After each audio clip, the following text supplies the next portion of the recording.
बिस्मिल्लाह वल्हम्दुलिल्लाह अस्सलातु वस्सलामु अला रसूलिल्लाह। अस्सलामु अलैकुम वरहमतुल्लाहि वबरकातुहू। ब्लेस्ड किचन में खुश आमदीद। रमज़ानुल मुबारक के महीने के हवाले से मैं कुछ आप लोगों को टिप्स दे रही हूँ कि किस तरीके से आप रमज़ान आने से पहले सब्ज़ियों को सेव कर सकते हैं और कुछ ना कुछ उनकी तैयारी करके रख सकते हैं ताकि रमज़ानुल मुबारक में ज़्यादा से ज़्यादा टाइम हमारा इबादत में गुजरे। सालन बनाने के लिए अगर लहसुन छिला हुआ रखा हो तो बहुत आसानी हो जाती है, क्योंकि बाज़ औक़ात हम लहसुन को गोश्त के साथ वैसे भी डाल देते हैं गलने के लिए, और बाज़ औक़ात हम उसको चॉप करके भी डाल सकते हैं या बआसानी हम उसको कूट के भी डाल सकते हैं। ज़्यादा प्रॉब्लम उसके लहसुन के छीलने में होता है।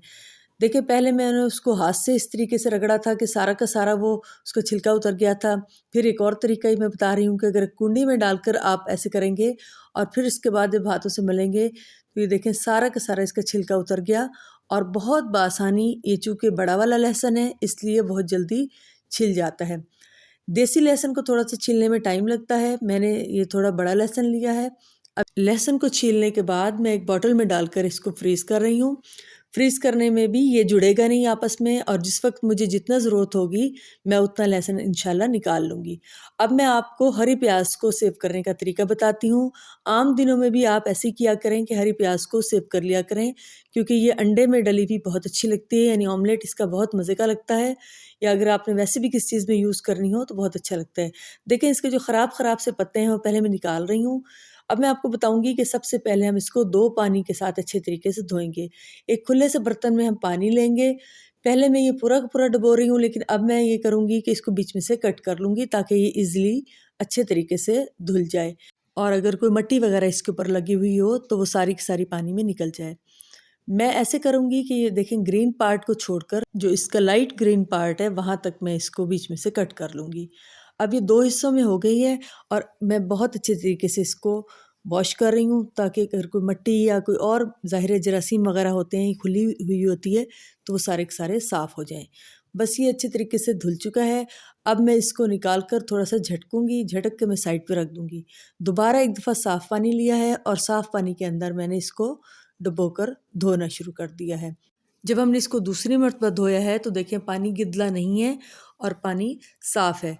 अब हम इसका जो ग्रीन पार्ट है, उसकी जो सबसे नीचे वाला हिस्सा टेल होती है, उसको हम थोड़ा-थोड़ा काट देंगे, क्योंकि वहाँ से उसमें इतना टेस्ट नहीं होता। ऊपर वाला जो पार्ट होता है वो ज़्यादा सही टेस्टी होता है। अब हम उसकी टेल थोड़ी-थोड़ी काट के, अब देखें पूरा बंच सा हमने इसको उठा लिया है और ये जो नीचे वाली टेल्स हैं इनको हम थोड़ा-थोड़ा काट देंगे। आपने जो भी सब्ज़ी स्टोर करनी हो उसके बारे में आपने ये ख़ास ख़्याल रखना है कि वो सब्ज़ी में कोई भी ख़राब पार्ट ना हो। थोड़ा-सा भी अगर आपको शक है कि ये ख़राब है तो उसको फ़ौरन काट के निकाल दें, और अगर ऐसा लग रहा है कि थोड़ी-थोड़ी मुरझा रही है तो वो वक़्ती तौर पे आप इस्तेमाल कर लें और फिर बाद में रखने के लिए आप उसको ना रखें, क्योंकि वरना वो फिर जल्दी ख़राब हो जाएगा। जब हम पानी से उसे निकाल रहे हैं तो हम अच्छे तरीके से झटक रहे हैं। एक मरतबा मैं धो चुकी हूँ, अब दोबारा मैं साफ़ पानी में उसको धो रही हूँ। इस तरीके से ये होगा कि हमें जिस वक़्त हम निकालेंगे फ्रीज़र में से तो हमें दोबारा धोनी नहीं पड़ेगी।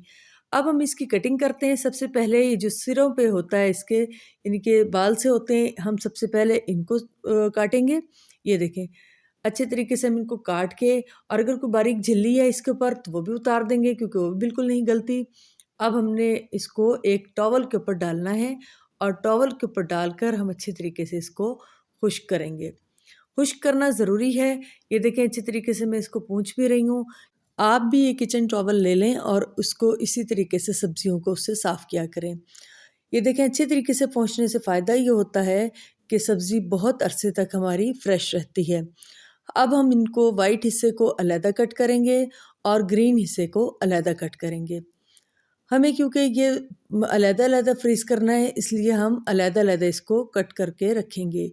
अलहदा-अलहदा कट करने से फ़ायदा ये हो जाता है कि बाज़ चीज़ों में हमें सिर्फ़ ग्रीन पार्ट डालना होता है और बाज़ में सिर्फ़ वाइट, और अगर मिक्स डालना हो तो थोड़ा-थोड़ा डाल दें। मैंने आज ज़िप-लॉक बैग नहीं यूज़ किया, ये सादा मेरे पास एक शॉपर है, मैं इसके अंदर आपको डालकर बता रही हूँ कि कैसे फ्रीज़ करना है। या तो फिर आप ज़िप-लॉक यूज़ करें, या फिर अगर आपने शॉपर यूज़ करना है तो फिर वाइट यानी ट्रांसपेरेंट जो शॉपर होता है वो यूज़ करें। कभी भी कलर्ड शॉपर यूज़ ना करें, क्योंकि कलर्ड शॉपर अमूमन रिसाइकिल किए जाते हैं। जो शॉपर्स वग़ैरह हम फेंक देते हैं, डिस्कार्ड कर देते हैं, उन्हीं को वो पिघलाकर दोबारा उसको बनाए जाते हैं। तो इसलिए हमेशा वाइट चॉपर्स यूज़ किया करें खाने पीने की चीज़ों के लिए। मैंने एक पैकेट इसका बना दिया है और दूसरा पैकेट अब मैं ग्रीन पार्ट का बना लूँगी। मैं माशाल्लाह अक्सर ही ये फ्रीज़ करके रखती हूँ क्योंकि ये ऑमलेट में बहुत ही टेस्टी लगता है ग्रीन प्याज़। तो आप भी आइंदा ज़रूर इसको जब भी आप देखें तो फ्रीज़ कर लें क्योंकि ये थोड़े अरसे के लिए ही आता है और इस तरीके से जो है हमारे पास काफ़ी अरसे के लिए महफूज हो जाता है। और मज़े की बात ये है ये महीनों नहीं ख़राब होता अगर आपने इसको सही तरीके से सेव किया है तो। इसके अलावा आप गिरा लगाने की बजाय रबड़ बैंड भी शॉपर के ऊपर चढ़ा सकते हैं। अगली चीज़ जो हमने सेव करनी है वो है धनिया। धनिया और पुदीना दोनों का तरीका एक ही होगा और धनिया और पुदीना दोनों ही हमारे लिए बहुत फ़ायदेमंद भी हैं और रमज़ान में तो बहुत ही काम आते हैं, ख़ुसूसन इनकी चटनी बहुत मज़ेदार बनती है।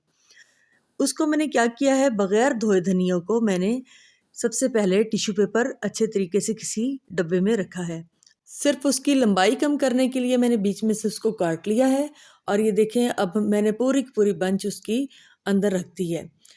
उसको अंदर रखने के बाद मैं उसके ऊपर एक और टिश्यू पेपर रखूँगी और फिर उसको मैं एयर टाइट बंद कर दूँगी। इस तरीके से धनिया भी हमारा कुछ हफ़्ते आराम से चल जाता है और बिल्कुल ख़राब नहीं होता। अगर आप देखेंगे तकरीबन 1.5-2 हफ़्ते बाद अगर टिश्यू पेपर थोड़ा-सा गीला हो गया है तो आप टिश्यू पेपर चेंज कर सकते हैं या अगर आप देखें कि धनिये में से कोई पत्ते ख़राब हो रहे हैं तो आप वो पत्ते निकाल दें। लेकिन आपने इसको बिल्कुल एयर टाइट बंद करके रखना है। ये भी आप नीचे वाले खाने में रखेंगे फ्रिज में। अब मैं हरी मिर्चें मैं आपको बताती हूँ, हरी मिर्चों को क्या करना है। हरी मिर्चें बहुत ज़रूरत की चीज़ है हमारे और ख़ुसूसन रमज़ान में तो बहुत ही काम आती हैं। ये सारी चीज़ें आप आम दिनों में भी कर सकते हैं। हरी मिर्चों में सबसे पहले आपने इसकी डंडियाँ तोड़नी हैं। डंडियाँ हमने इसलिए तोड़नी होती हैं क्योंकि सबसे ज़्यादा जो मिर्च ख़राब होती है वो डंडी से ही ख़राब होती है। ये देखें थोड़ी-सी अगर मिर्च आपको ख़राब लग रही है तो आप फ़ौरन उसको निकाल दें क्योंकि अगर एक मिर्च भी ख़राब होगी तो उससे क्या होगा, सारी की सारी मिर्चें ख़राब हो जाएँगी। सारी डंडियाँ तोड़ने के बाद हमने इसी तरीके से एक एयर टाइट डब्बे के अंदर टिश्यू पेपर को अच्छे तरीके से लगा दिया है। टिश्यू पेपर लगाने से सब्ज़ियाँ ख़राब नहीं होती और वैसे भी अगर आप फ्रिज में डायरेक्ट रख रहे हो सब्ज़ियाँ तो अखबार के गोले साइडों पर उसके रख दें। हरी मिर्चों को मैंने किचन टॉवल पे डाला है और उसको मैं एक दफ़ा साफ़ कर रही हूँ। मैंने हरी मिर्चों को धोया तो नहीं है लेकिन इसमें से कुछ हरी मिर्चें मेरे पास फ्रिज में रखी हुई थी और वो थोड़ी-थोड़ी गीली थी। इसलिए मैं इनको साफ़ कर रही हूँ ताकि ये भी ख़राब ना हो। उसी तरीके से मैंने टिश्यू पेपर बिछाया है उसके अंदर और मैंने उसके अंदर हरी मिर्चें डालनी शुरू कर दी हैं।